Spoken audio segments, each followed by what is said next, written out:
Ils arrivent un à un après déjà une journée de course. 81 voitures anciennes pour un rallye très local, le Niort Classic. Seulement quelques minutes de pause, tout juste le temps de préparer l'itinéraire de la dernière étape. Ça va le faire. C'est à peu près régulier. Ouais, c'est régulier. Parmi les équipages, celui de Jean Caroff et Mathieu Bonneau.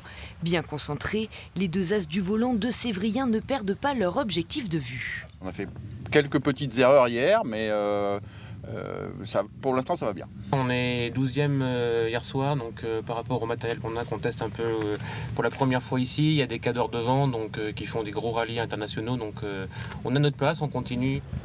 Ici, pas d'excès de vitesse, c'est la régularité qui compte.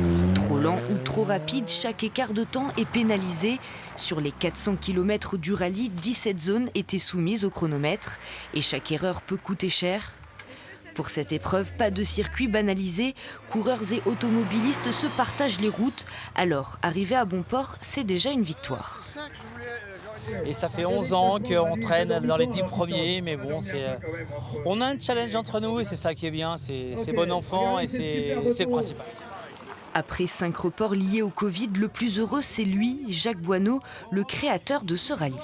Si jamais gagné d'avance une épreuve comme ça, il faut savoir que ça représente presque un an de travail en préparation, avec une soixantaine de communes traversées, avec des travaux, il y avait des travaux, donc il faut négocier tout le temps. Et constamment, donc on ne sait jamais si ça va passer ou pas.